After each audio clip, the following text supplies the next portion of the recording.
नमस्कार विद्यार्थियों, मैं मनोज कुमार सिंह। एमकेडी क्लासेस में आपका हार्दिक स्वागत है।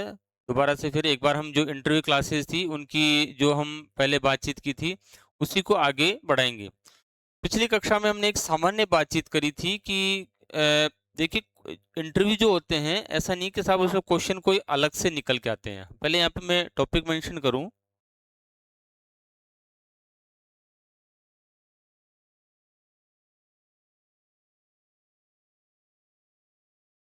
इंटरव्यू स्किल्स की बात कर रहे थे हम। तो लास्ट क्लासेज में हमने जो बात की थी उसके अंदर बात थी कि एक सामान्य जानकारी कि कोई भी व्यक्ति जो है इंटरव्यू के लिए जाएगा तो उसे क्या है कि अपने बारे में कैसे बताना है और क्या क्या चीज़ें उसे जो है अपने अंदर खूबियां पैदा करनी है, कैसे उसको रिप्रेजेंट करना है। ये नॉर्मल हमने बात की थी, क्योंकि हम शुरू के जो इंटरव्यू के सेशन चल रहे हैं, इस सेशन में हम जो बातचीत कर रहे हैं वो हम कर रहे हैं कि नॉर्मल क्वेश्चंस जो कि किसी भी एग्जाम में अभी आपके केवीएस एनवीएस के जो है इंटरव्यूज हैं, तो नॉर्मल जो भी इंटरव्यूज होते हैं उन इंटरव्यूज के अंदर कैसे क्वेश्चंस आपसे पूछे जाते हैं, नॉर्मली क्वेश्चंस।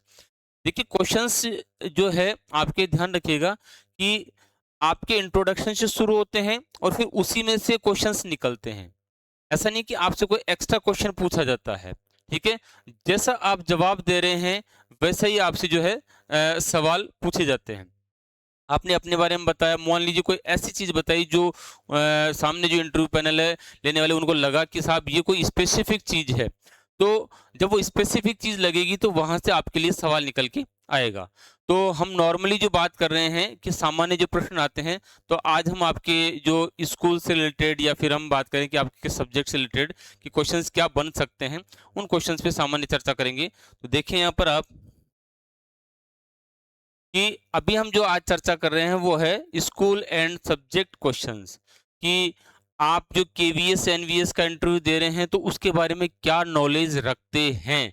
ये चीज जो है पैनल आपसे टेस्ट करता है, जानकारी लेना चाहता है। सब्जेक्ट की आप जानते ही हैं, जिस सब्जेक्ट से भी आप इंटरव्यू के लिए जा रहे हैं वो सब्जेक्ट एक्सपर्ट आपके सामने बैठेंगे और आपसे सवाल जवाब करेंगे कि आप इस सब्जेक्ट के बारे में जो भी कोई प्रश्न हो वो पूछा जाए कि इसके बारे में क्या जानते हैं। तो देखिए आपके सामने प्रश्न कैसा आता है। सबसे जो स्कूल के बारे में अगर बात करें तो what do you know about KVS NVS, कि आप जो है केंद्रीय विद्यालय संस्थान या नवोदय विद्यालय संस्थान के बारे में क्या जानते हैं।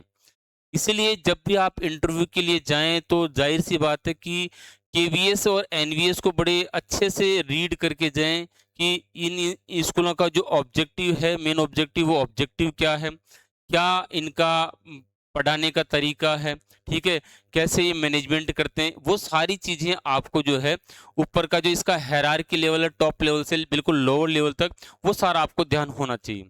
अगर ये चीज़ें आपको बहुत अच्छे से ध्यान है तो ये मान के चलिए कि इस तरह के क्वेश्चंस आते हैं वहाँ पे आप बिल्कुल भी नहीं अटकेंगे। जैसे आपके सामने प्रश्न है, what do you know about KVS और एनवीएस, कि आप केवीएस और एनवीएस के बारे में क्या जानते हैं। ठीक है, तो यहाँ पे देखिए एक सामान्य सी बात है, फिर उसके ऊपर चर्चा करते हैं कि एक्चुअल में कि इसमें क्या और इंक्लूड हो सकता है। तो KVS and NVS are government school systems that provide quality education with a focus on discipline, value, and holistic development. They are known for strong academic and co-curriculum support. इसमें सारी चीजें इंक्लूड हो गई।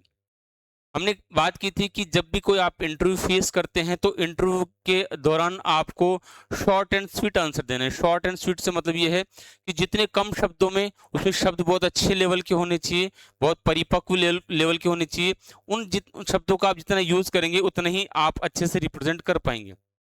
भाषा बिल्कुल सरल, ऐसा नहीं कि बिल्कुल आप टेंशन में लग रहे हैं या दिक्कत आ रही है आपको बोलने में, हड़बड़ाहट नहीं। कभी घबराहट भी होती है तो आप कह सकते हैं कि साहब मुझे थोड़ा बोलने में झिझक, घबराहट महसूस हो रही है, थोड़ा सा रिलैक्स रहिए, आराम से उसका जवाब दीजिए। यहाँ पे देखेंगे आप कि एनवीएस और केवीएस क्या होते हैं, गवर्नमेंट स्कूल से साहब, जो सेंटर के द्वारा कोऑर्डिनेट होते हैं। ठीक है, अब इसमें देखिए कि एजुकेशन की बात कही है तो provide quality education. Quality education की हम यहाँ पे बात कर रहे हैं, कहने का मतलब ये है कि बहुत सारी स्कूल्स है, प्राइवेट स्कूल्स भी है, गवर्नमेंट स्कूल्स भी है, लेकिन क्वालिटी एजुकेशन का मतलब है बच्चे का सर्वांगीण विकास। कि खेल कूद में भी उसका विकास हो, पढ़ने में भी उसका विकास हो, कला संस्कृति कोई किसी प्रोग्राम में पार्टिसिपेट करे वहाँ भी उसका विकास हो। ये सारी की सारी चीज़ें जो है प्रोवाइड क्वालिटी एजुकेशन के अंतर्गत आएगा। ठीक है, फिर उसके बाद में with A focus on discipline कि साहब इन स्कूलों के अंदर डिसिप्लिन बहुत अच्छा है, वेल मैनर्ड बच्चे हैं, उनको अच्छे से जो है ड्रेसअप यानी कि एक ड्रेस कोड होता है, ठीक है, वो रहता है, प्रेयर कराई जाती है अच्छे से, उनको डिसिप्लिन सिखाया जाता है, पीटी वगैरह कराई जाती है, वो सारी चीज़ें। फिर उसके बाद में वैल्यूज़, मॉरल वैल्यूज़ की बात करते हैं कि बच्चों को हम ज़्यादातर वो वैल्यूज सिखाएं जो आगे जीवन में काम आने वाली है। उसके बाद आता है होलिस्टिक डेवलपमेंट। कहने का मतलब होलिस्टिक डेवलपमेंट एक 3 डायमेंशन डेवलपमेंट, यानी कि चारों दिशाओं में उसका डेवलपमेंट होना चाहिए हर तरह से, कि बच्चा ऐसा नहीं कि पढ़ाई में अच्छा है खेलकूद में अच्छा नहीं है, तो उसके उस डेवलपमेंट में ध्यान देना जरूरी है। They are known for strong academic and co curriculum activities. देखिए स्ट्रॉन्ग एकेडमिक रिकॉर्ड का मतलब ये है कि उनका जो पढ़ाई से रिलेटेड जो रिकॉर्ड है वो बहुत अच्छा होना चाहिए, और साथ में यहाँ पे बात की को करिकुलम सपोर्ट। को करिकुलम का मतलब है एक्स्ट्रा एक्टिविटीज, खेल कूद ले लो, आर्ट एंड कल्चर से ले लो, ड्राइंग पेंटिंग ले लो, कोई भी ऐसी चीज जिसमें बच्चा अच्छा है और आगे बढ़ सकता है। तो ये आपका एक सामान्य सा प्रश्न कि आप केवीएस एनवीएस के बारे में क्या जानते हैं। इसमें आप जो है इंक्लूड और भी इनपुट्स कर सकते हैं कि साहब ये यहाँ का जो हम इसकी केवीएस एनवीएस की बात करते हैं, इसका एनवायरनमेंट बहुत अच्छा है, ठीक है, यहाँ पे जो टीचर्स है वो क्वालिटी, जो टीचर्स है वो अच्छा उनका बिहेवियर है, बहुत सारी चीज़ें हैं इनपुट्स जो भी आप जिस स्कूल में मान लीजिए इंटरव्यू के लिए जाएं, रिसर्च करके जाएं कि साहब एनवायरनमेंट कैसा है, तो वो सारी चीज़ें जब आप इसमें इंक्लूड करेंगे वहाँ पे बोलेंगे। पॉजिटिव चीज़ें बोलनी है, नेगेटिव चीज़ें न के बराबर बोलनी है। कई बार ऐसा होता है कि हम इंटरव्यू के दौरान नेगेटिव चीज़ भी आ जाती है तो उसको भी बोलना पड़ जाता है, लेकिन पॉजिटिव जितना रेस्पॉन्स रहेगा, नॉर्मल चीज़ें ऐसा भी नहीं लगना चाहिए कि आप जो चीज़ें बोल रहे हैं वो ऐसा लगे कि साहब ये तो बहुत ही एक्स्ट्रा ऑर्डिनरी जो है बिल्कुल डिसिप्लिन चीज़ें हो गई, नहीं, क्योंकि प्रॉपर पूरा डिसिप्लिन कहीं पर भी नहीं होता है, इसलिए चीज़ें ऐसे दिखनी चाहिए कि सामान्य तरीके से हो रही है। ये आपके सामने क्वेश्चन था कि केवीएस एनवीएस के बारे में आप क्या जानते हैं, तो वो एक सामान्य चीज आपको बतानी है। नेक्स्ट क्वेश्चन आपके आता है, what role does technology play in teaching. देखिए आज एआई का युग है, आप भी जानते हैं इस चीज को कि without computer, without phone, without internet, इनके बिना जो है टीचिंग जो हमारे गोल्स है वो पूरे नहीं हो पाते हैं। ठीक है, एक टीचर के लिए बहुत अच्छी चीज ये है कि वो अगर एआई से जुड़ के, टेक्नोलॉजी से जुड़ के और एजुकेशन को बच्चों को अच्छे से प्रोवाइड करा रहा है, इट मीन्स दैट वर्क्स, वो हमेशा काम करेगी बच्चे को सिखाने में और बच्चे को आगे बढ़ने में। कई बार हम होता है कि क्लास के अंदर जो एक ब्लैक बोर्ड है उस पर हमने चीज़ समझा दी, हमारे पास ऐसा रिसोर्स नहीं है कि हम उसको एक्सप्लेन कर पाएँ, लेकिन होता क्या है कि टेक्नोलॉजी के अंदर कि जैसे मान लीजिए अब ये डिजिटल बोर्ड है, मैं यहाँ पर अर्थ आपके सामने लाऊं और उस अर्थ को रोटेट करता हुआ दिखाऊं तो बच्चों को बड़ा अच्छे से एक्सप्लेन होगा। तो टेक्नोलॉजी का जो रोल है, ठीक है, वो टीचिंग फील्ड में क्या है कि बच्चों को उस चीज़ से बहुत अच्छे से जोड़ना, ये एक बहुत महत्वपूर्ण रोल है। अब देखेंगे यहाँ पर, देखिए technology helps make lessons visual, आप उसको बहुत ही अच्छा बना सकते हैं, मतलब देख के जो विजुअल है वो कर सकते हैं। इंटरेक्टिव, बहुत आकर्षित जो है कह सकते हैं कि एक तो सीधे सीधे आप जो बोल रहे हैं वो व्याख्या कर रहे हैं या बोर्ड पे समझा रहे हैं, वो इतना इफेक्ट नहीं डालती जितना आप जो है एक टेक्निकल चीज से इफेक्ट डाल सकते हैं। जैसे मैंने कहा कि एक मॉडल है, मॉडल आप बच्चों को दिखा रहे हैं, तो मॉडल दिखाने से बच्चों को सीखने में बड़ी आसानी रहती है। तो जब भी आप किसी क्वेश्चन को समझाएंगे तो रिप्रेजेंट ऐसे करेंगे कि हाँ हर चीज उससे जुड़ी हुई है। यहाँ पे देखेंगे विजुअल, इंटरेक्टिव एंड एंगेजिंग आपस में जुड़े हुए हैं इस तरीके से। It also supports better understanding through videos, जैसे कि हमने कहा कि बच्चों को हम एक तो डायरेक्ट एग्जाम्पल दें, ठीक है, एक वो एग्जाम्पल आप उनको वीडियो के जरिए जैसे स्क्रीन पर दिखाएं तो उसका इफेक्ट ज़्यादा पड़ता है। प्रेजेंटेशन, मान लीजिए कोई भी पीपीटी प्रेजेंटेशन आपने बनाया है और दिखाएं कि साहब हम अर्थ को कैसे सेव कर सकते हैं, तो अर्थ के ऊपर आपने उस प्रेजेंटेशन के अंदर दिखाया कि हम वाटर को कैसे कैसे बचा सकते हैं। ठीक है, फिर यहाँ पर डिजिटल एक्टिविटीज़, डिजिटल एक्टिविटीज़ का मतलब ये है कि कोई भी एक्टिविटी है वो आप डिजिटल माध्यम से करते हैं। जैसे मान लीजिए कोई प्रतियोगिता है, जीके के क्वेश्चन आंसर है, उनको आप क्वेश्चन उन बच्चों के सामने आता है, ऑप्शन से आप पूछते हैं कि इनमें से कौन सा सही है, या कोई वीडियो दिखाते हैं, कोई पिक्चर दिखाते हैं और फिर बच्चों से कहते हैं कि साहब पहचानिए कि पिक्चर में क्या हो रहा है। इस तरह की जो सारी चीज़ें हैं ये किससे रिलेटेड है, ये आपके टेक्नोलॉजी से रिलेटेड है। तो टेक्नोलॉजी का जो है टीचिंग में वर्तमान समय में बहुत ज़्यादा इम्पोर्टेंस है। प्राचीन समय में जो पढ़ाई होती थी, आप जैसे टीचर्स आपको बताते हैं कि टीचर व्याख्या करता था, बच्चे सुनते थे और उसको उसी पाठ का दौरान करते थे, पढ़ के आते थे घर से और इस तरीके से फिर उनको वो याद करना होता था। लेकिन वर्तमान समय में हर एक चीज़ आपको टेक्नोलॉजी के ज़रिए दिखाई जाती है, सिखाई जाती है, उदाहरण दिए जाते हैं, तब आपको बच्चों को लर्निंग स्किल जो है काफ़ी अच्छे से सुधर जाती है।